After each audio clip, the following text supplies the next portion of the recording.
Stefan, what's going on, man? Not much, my friend. How's things? Yeah, not much, mate. It's not the same without you, mate. Ain't a lot. Overseas, lapping up the European lifestyle, mate. Yeah, European winter almost. Got to enjoy it. It's getting freezing. Hanging out, hanging out with Champions League legends, Mm. Yeah, it's been visiting, alright. La Liga clubs. Yeah, it's been a crazy, crazy journey so far. I'm really enjoying it. Yeah, it feels like I've been here for a short period of time, but also feels like I've been here forever. Obviously missing Yeah. everyone at home, but just trying to do my thing over here. So how's it been since you've been there? Yeah, it's been good. So came in off the back of a European summer, so things were hot.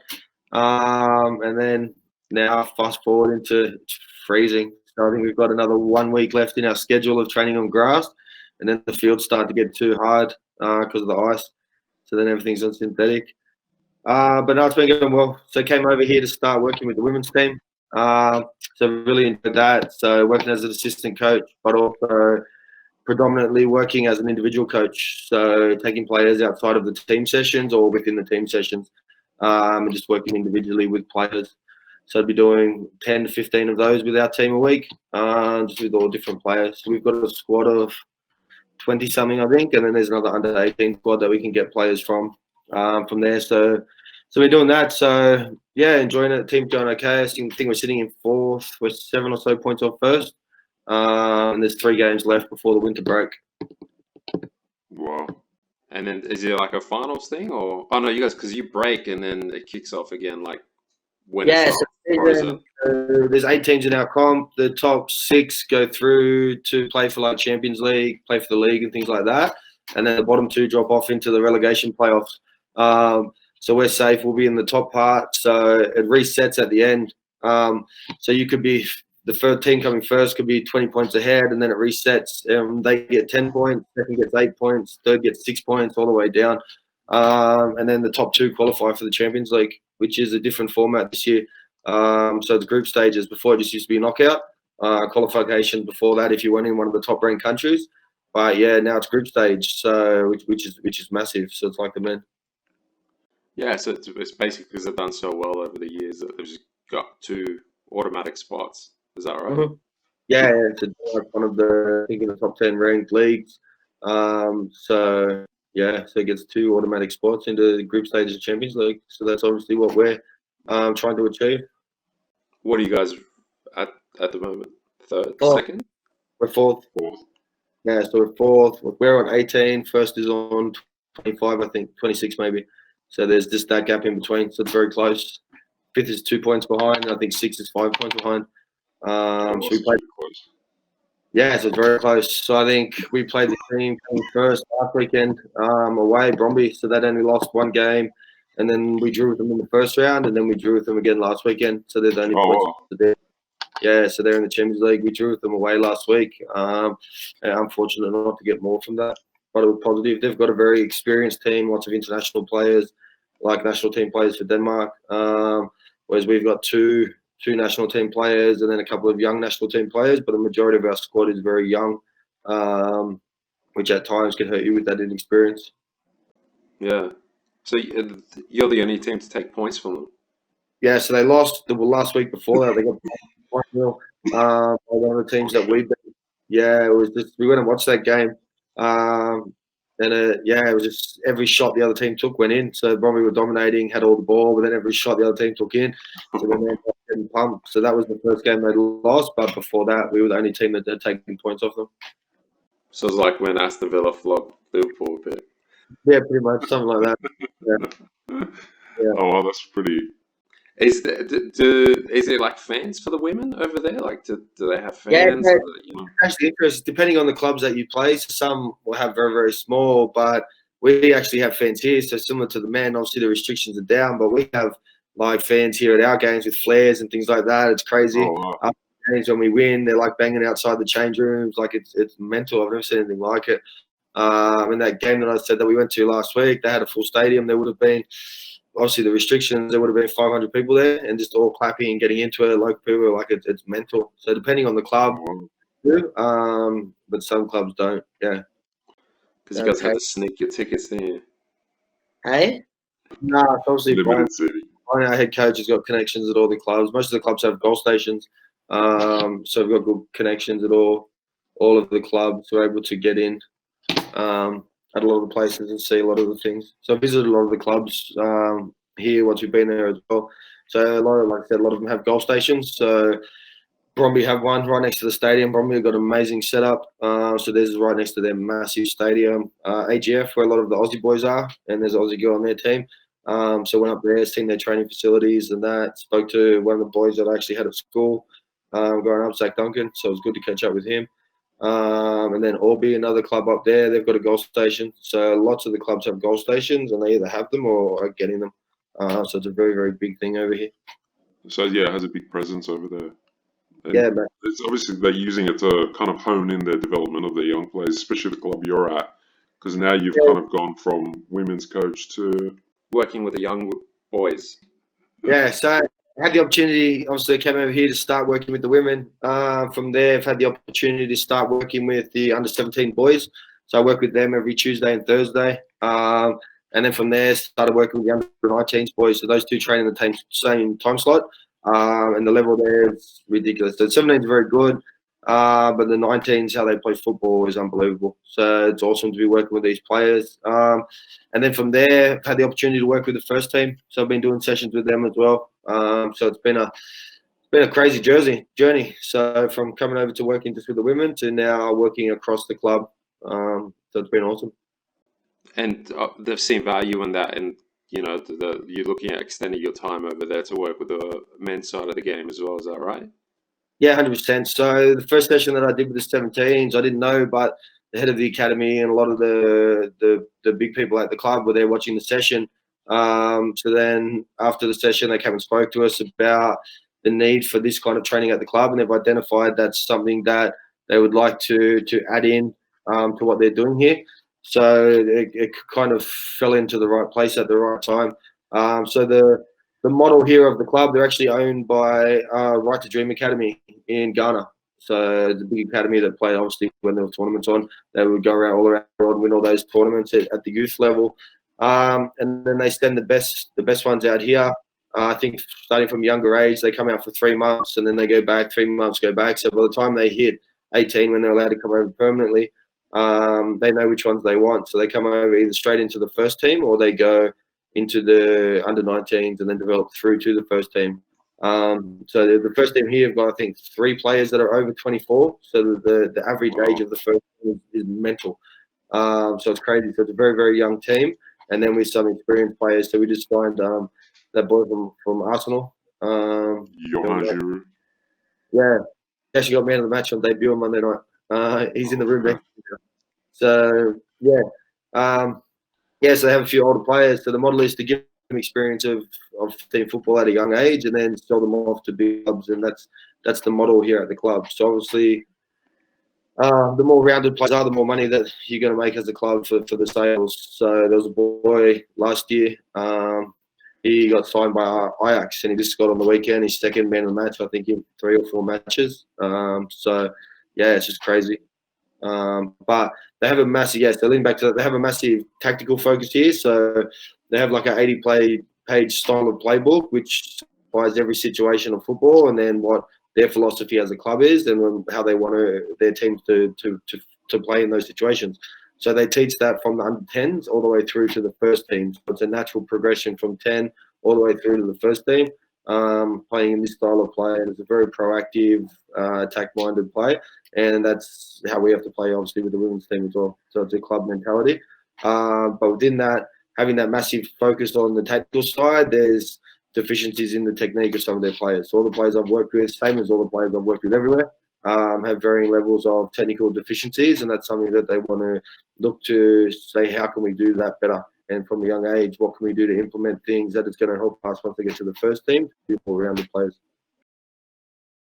Yeah. So what is the like you said, you know, the tactical awareness is a lot higher. They put a lot more emphasis in it. They're like putting obviously a lot more staff and resources to kind of develop this. Mhm. How far ahead are they over there compared to like what's happening here? Obviously the facilities here are second to none. So I'm in the hotel at the academy now. A lot of the first team players stay here. The first team coach stays here as well for the men. And then all the academy players, so from under 17s through to the 19s, lots of them live here. The ones from overseas, so we've got a girl from Iceland, girl from America, a girl from Brazil. They're all with us in the first team. And then there's boys players from like Sweden, Norway, Finland, just all different countries across Europe, Scandinavia mostly. And then behind me, just here to the left, is the stadium. We've got our training field just at the back. Underneath us is the academy training. So that's where all the offices for the coaches are, the medical rooms, the gym, everything. Like, what's the time here? 12:30 now. I'll go have lunch after we finish this. So that's just downstairs. So everything's just here. So facilities-wise, it's unbelievable. But then the tactical-wise, just that game understanding and how they play football is very, very special. But on the flip side, technically, I'd say up to the 17s, they're probably similar on par to where we are. It's just tactically, I've never seen anything like the level of detail that goes into these sessions tactically. But then when you look at the under 19s, how they play football, it's unbelievable. I haven't seen anything like it. Oh wow! And you said like they've even got like a cinema room where they watch match footage and stuff like that. Yeah. So downstairs in the academy is where we watch all of our videos. So it's like an actual cinema. So it goes back. It's got the screen in the front, all the interactive boards, another interactive board on that side. So you all sit up. It's all in the club colours, obviously everything like that. And then under the stadium, there's another one. So the men's change room's underneath the stadium, and then there's one that they go into before the games. So yeah, it's unbelievable.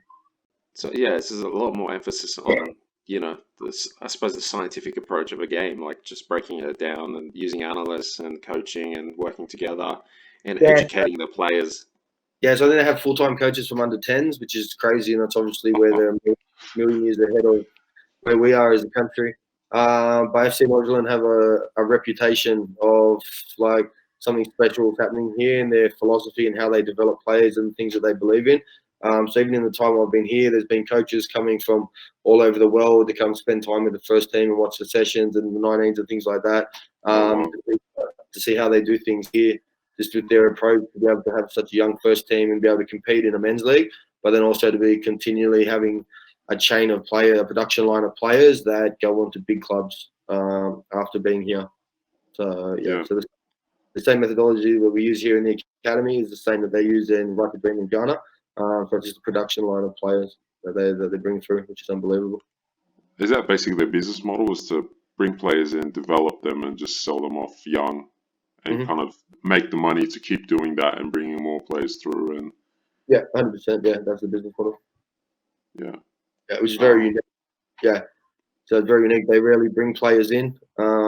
They bring most of their players through the academy, and then they're obviously very specific about the kind of players that they bring in. So I think this year maybe, I know they brought a goalkeeper in. They just signed Drew, but then maybe one or two others would be tops what they've brought in this year, and then they promote a lot from the academy. But then because one of the graduates just signed with Arsenal, the goalkeeper. The Icelandic one. Yeah, so there's another from the first team last year. He signed at Sampdoria. And there's other boys that are all over the world. He played in big leagues at big clubs, which is great. The one that went to Ajax got man of the match on debut, and then got on the weekend got man of the match again. And he only spent 1 year, so he came from Ghana, played a year in the first team, and then was off to Ajax the next year, which is things that you don't think a lot. That's why there's a lot of interest in what happens here at FC Northern. Yeah, well, I saw one of the young boys. He came back from like 300 and something days of injury. And he scored like within 20 minutes. Yeah, scored. Yeah, so I was at that game. So that was at home. That was on Monday night. So yeah, it came on, and then was struggling to break them down and try to get a goal, and curl far post goal. Yeah, it was a beautiful goal, and then I read the story behind it. I was like, wow, that's really cool. I think he's actually an American boy. Yeah, because you said that was like injured for over a year. Yeah, 380 days or something. So all the staff officers are here as well, and they have a thing called the character department where they have full-time people on that obviously help with the schooling and those kind of things, but there's a big emphasis on being good people outside of being good footballers. So they all have like projects that they do within the community, all the players here that are the players over in Ghana. Yeah, so it's a socially conscious club, and it's very, very unique, the things that they do here. And the other thing is you've been working with someone pretty special like a legend in the game. So on that, what we were talking about, how people come here and see like what's happening here and wanting to learn about how they do things. So a legend of the game, like you said, Michael Essien, who won the Premier League with Chelsea a couple of times, won the Champions Leagues, played for Real Madrid, played all across the world at massive clubs, massive names, a legend on FIFA. Yeah. So he's here. So he's getting into coaching. So he's signed with the club, I think, for 1 year or 2 years. I think it's 1 year. To come and start his coaching like apprenticeship here. So he's came in, has been signed in as like a player coach. So he trains in some of the sessions and then gives the feedback on the field. So it's unbelievable. So yeah, so he was living in next to me before Johan moved in next door, and it's crazy. Like this is someone that you've seen on TV, someone that you've grown up watching with. You walk out your door and, hey Michael, hey, how's it going? It's like, it's just the whole experience has been so surreal. Yeah, so I bet you pretty much don't want to come back. Nah, so originally I'd signed to just come over for the first part of the season, for the winter, up until the winter break, which is in November. But I signed a contract a couple of weeks ago to extend my stay. So now, at the earliest, I won't be back till January next year. Oh wow, that's at the earliest. At the earliest, yeah. Yeah. Wow. Yeah. So Overall, how have you like rated the experience? Obviously, it's is it what you thought it would be, or has it just exceeded all your expectations? It's hard to say when you're not sure where you're going to go, what it's going to be like, and what to expect. So I come over here with an open mind, but obviously it's just been like I said, surreal just to be here in the thing. And thought working with the women would be amazing, to then working with the 17s and the 19s boys, and then to be working with the first team. It's just crazy to think how fast things can move and just how fast things change. You know what I mean? Yeah. So I'm just very grateful and very blessed. So the new contract that I've signed is looking to, as we're talking about, that technical emphasis across the club. So in the process of actually a very interesting project now. So trying to implement a technical training concept from the under 10s through to the under 13s, and then something from there that we're looking to introduce across the club. So it's something that I've been tasked with coming up with a concept, and then obviously taking it to the powers that be, and then seeing what their thoughts are, and then how can we have a full club approach to introducing our kind of training, so technical training, into full-time professional environment. What's the biggest kind of takeaway you've like from this experience you can kind of come back or take on to your next job? I don't know, there'd be one thing. Obviously, being around the first team and obviously seeing how they train is just different to something that I've ever seen before, across how they train throughout the academy and things like that. It's very, very unique. So a lot of things similar, but a lot of things are very, very different that they do across the board. So it would be seeing how they operate here, and obviously professionalism, but then also, I said, for more my side of where I line football is the technical side, to be validated to see that a club like this, that's so well respected in the coaching world, in professional football, can see the need for what we do and have the respect for it. Like I could have come here and just been working with the women's team, which still would have been amazing. But to then have the opportunities to move on and work across the board with the different teams, that's been validating to say that what we do has real benefit, and people can see that, and people that have been around football and these kind of things can see that. And on top of that, you got to go to Athletic Bilbao, and that was another amazing experience with Athletic Bilbao, playing La Liga. So play against Barcelona, Real Madrid, all those kind of things, which is unbelievable. So a little while back, I had the opportunity to go over there and did a presentation with Goal Station about individual training. So Bilbao's a unique club that they can only sign players from within their region, so from within the Basque region. So they can't go out and say, I see a boy in Italy and I want to sign him, or wherever. They can only sign him from that part of Spain, which is obviously limits the available players that you have. So they've had to develop all their own players. So when I did like I said, a demonstration there at the club, so it was interesting. So got to see the first team training, went to their facilities, was unbelievable, and seeing people that you've only seen on TV and on FIFA like 20 meters away from you. So all that obviously was unbelievable. But then speaking with their head of performance, so that's who we did the demonstration with. So he does individual training similar across from the first team all the way down, and just for just having that chat with him, just to see because we had to do the presentation like live, but then also a video presentation to show this is what we do and these are the type of sessions. And he even at the end, he goes, "Is there any chance I could get a photo with you?" This is like the head of performance at a La Liga club, and a top club, and just to see that, just his response and just saying, "I see it." Like he said, for us as a club, like let alone any other club, we need this because we need to be able to develop the best possible players that we can. And he goes, "I know that this is the way. I've been here for 4 years, so I have a little bit of pull, but it's about convincing the other powers that be at the club that this is the future and this is what is needed." But yeah, to have that validation from someone in that kind of position, like I said, it's just been a crazy journey so far, and I'm excited to see where it takes me. Yeah, that's pretty cool. And just let's touch on home as with the factories, like it's still operating, and I think letting people know that it's still going on and there's still sessions happening every week. The factory functioning, I get messages about that all the time. Well, people book sessions and somehow turn up at the factory. But yes, everything at First Phase is still going okay. Obviously, my workload here is busy, so I'm on the field, and I'm on the field. I'm now working on this new technical concept, so that's why it looks very quiet from the outside. There hasn't been many videos, hasn't been many posts and things like that, but things are still going well. We still had our loyal client base, and we've managed to build on that during this break, and we're thankful for the people that are there. Now that it's heading into the off season, obviously we're much busier, which is good. But yeah, everything's still to go, and that's the crazy thing to think, that the sessions that are available to people in Sydney, the sessions that I was doing there and the sessions that our coach is doing now are the same sessions that I'm doing at a professional club over here. Like nothing's changed. And so people still have access to that. The same sessions that we went and showed at La Liga club are the same sessions that's happening in Western Sydney. So people have the opportunity to go and to do that training, and that's validation. Like there's no one else in our space in Australia, let alone in Sydney, that's been fortunate enough to be able to do what I'm doing at the moment, which obviously reflects through back to First Phase and gives us the knowledge and the contacts to be able to do what we do best. Yeah, and the fact that you know what you're doing for the last 3 years, you've been brought on specifically to do that overseas, like that's just kind of reaffirms what you're doing was the right thing and how it works with development. Yeah, it's crazy. So like the I think I told you this before.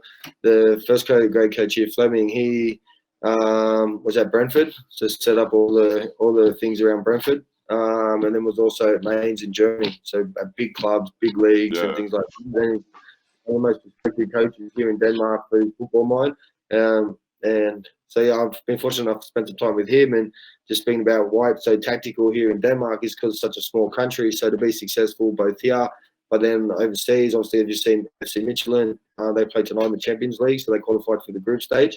It's just having that they need to be smarter than everybody else in how they set up and things like that. So that's what I've been able to see through their training in a team environment. That just how smart every single activity leads into the next activity, based off whether it's pressing from the front or keeping the ball or whatever it might be. And then to have somebody like that to say, like, they'll be doing a finishing drill and I'm sitting over on the side, and I mean, like a crossing drill that's got to do with conditioning, they'll come out with lots of room for improvement, Steve. And I'm like, yeah, you know what I mean? So just an unbelievable world. That's awesome. Yeah. But yeah, so back home, obviously everything's always evolving and players moving on. So Sam Kaku was coaching with us. He's now in Portugal. Abe was obviously coaching with us. He's in Cyprus. Amy was coaching. She's in America. Rory's been coaching with us. He's off to England soon. So it's just crazy. But we've got some coaches back in. Really happy with the group that we have, and its sessions are there, still available. We've started our group sessions again. So all that's available. Obviously, I'm still leading it from here. The social media side is probably what we're lacking in the most at the moment, where I haven't had time to be able to do that. And obviously the time difference now is 9 hours. So it's a little bit all out of whack with everything that's going on. So I'm just trying to find my feet here and get this concept done, and then hopefully have some stability and know what's happening from there. And it sounds amazing what you're doing over there, and we hope that continues. And soon enough, you'll be, implementing that, what you've been doing over here for the last 3 years across Europe, which will be pretty cool.